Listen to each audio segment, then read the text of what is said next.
बोलूँ स्टार्टिंग।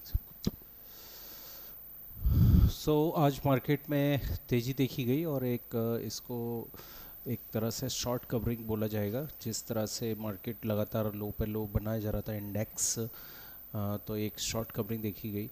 तो उसको जो पार्टिसिपेट करने वाले इंडाइसेस थे, जो सेक्टर थे, उसमें metals, finance, Nifty, private bank, PSU bank, इन्होंने ज़्यादा पार्टिसिपेट किया और 2 से 3% की इनमें तेज़ी देखी गई स्टॉक्स में। वहीं कुछ इंडाइसेस सेक्टर नेगेटिव रहे, जैसे कि FMCG, media and health care stock, इनमें थोड़ी नेगेटिविटी देखी गई।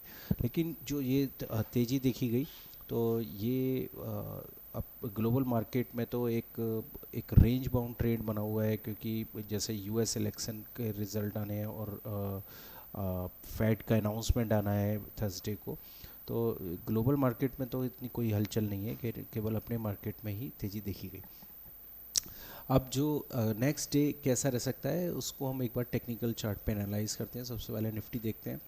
ये देखिए, निफ्टी ने कल का लो ब्रीच नहीं किया और शुरुआती ट्रेड में तो एक नेगेटिविटी दिखाई थी। मैं 5 मिनट चार्ट पे दिखाता हूँ।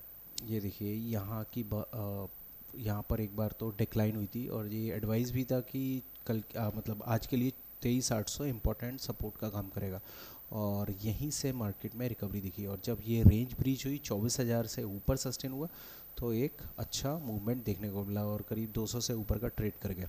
अब कल के लिए इम्पॉर्टेंट जो हर्डल रहेंगे, एक तो ये वाला लेवल रहेगा जहाँ से मार्केट में एक डिक्लाइन देखी गई थी। तो आप कल के लिए देख सकते हैं 24,350 इम्पॉर्टेंट रेजिस्टेंस रहेगा। इस बीच में करेक्शन आ सकती है, तो उसमें 24,000 इम्पॉर्टेंट सपोर्ट का लेवल रह सकता है। तो डेली चार्ट में देखेंगे, जो एक तेज़ी बनी है, तो अभी कल के हाई भी ब्रीच नहीं हुए, लेकिन निफ्टी इंडेक्स में।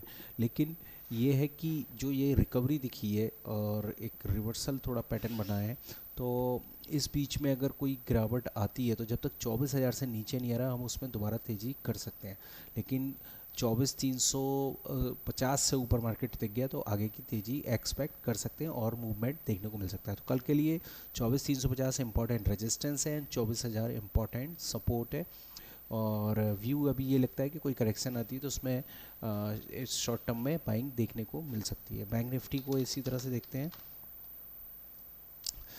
अब बैंक निफ्टी देखेंगे तो पूरी तरह से एनगल्फ कर लिया कल का डे, और ये एक अच्छा पैटर्न है, एनगल्फिंग पैटर्न। और अगर ये लेवल ब्रीच होता है, यानी कि 52,300 से ऊपर सस्टेन हो जाता है कल मार्केट, तो उसमें और तेज़ी देखने को मिल सकती है। तो हमें देखने वाली बात है, शुरुआती ट्रेड में ही 52,300 से ऊपर मार्केट अगर टिक जाता है, तो आगे की तेज़ी देखने को मिल सकती है। लेकिन अगर इस बीच में कोई करेक्शन आ सकता है, तो कल के लिए इम्पॉर्टेंट जो सपोर्ट बनता है वो 51,800, जो इससे पहले एक रेजिस्टेंस जोन बना हुआ था। तो 51,800 इम्पॉर्टेंट सपोर्ट रहेगा कल के लिए। कोई डिप्स आ रही है, तो जब तक 51,800 से नीचे नहीं जा रहा मार्केट, हम उसमें दोबारा तेज़ी कर सकते हैं। हायर लेवल पे 52,300 से ऊपर सस्टेन हो गया मार्केट, तो आगे का जो ये गैप है, इसके आसपास तक मार्केट में रिकवरी देखने को मिल सकती है, और ये गैप करीब 52,800 के आसपास बनता है। तो ये इंडेक्स के लेवल रहे। इंडेक्स में आज अच्छी रिकवरी देखी, खासतौर पे पीएसयू बैंक्स और प्राइवेट बैंक दोनों ही में ही तेज़ी देखी गई है। तो जो स्टॉक है, वो इन इंडेक्स के ही स्टॉक में ज़्यादा तेज़ी देखने को मिल सकती है आगे भी। अब बुलियंस पे, यानी कि कमोडिटीज़ पे बात करते हैं। बुलियंस थोड़ा कंसोलिडेशन हो रहे हैं, कंसोलिडेट एक रेंज बना रहे हैं। सो एक करेक्शन आने के बाद थोड़ा सा रिवाइवल होने में एक कंसोलिडेशन चाहिए होता है, वो लगभग ऐसा ही कुछ अभी बना हुआ है। तो मेजर जो लेवल है वो ब्रीच नहीं हुए हैं, जैसे कि कॉमेक्स गोल्ड का $2,700 जो इम्पोर्टेंट जोन है, जहाँ से ब्रेकआउट हुआ था, उसके बाद से $100 की तेज़ी देखी गई थी। तो 2,700 से जब तक गोल्ड नीचे नहीं आ रहा, अभी ज़्यादा वीकनेस एक्सपेक्ट नहीं कर रहे। तो कभी भी ट्रिगर अपसाइड में हो सकती है। उसी तरह से कॉमेक्स सिल्वर भी $32 के आसपास इम्पॉर्टेंट जोन है, जहाँ से ब्रेकआउट हुआ था। $32 के आसपास से दोबारा रिवाइवल देखने को मिल सकती है।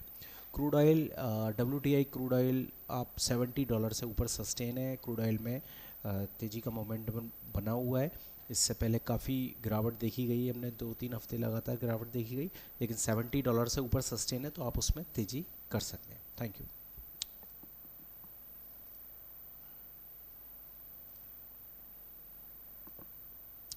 अब यार इसमें एडिट कैसे होता है?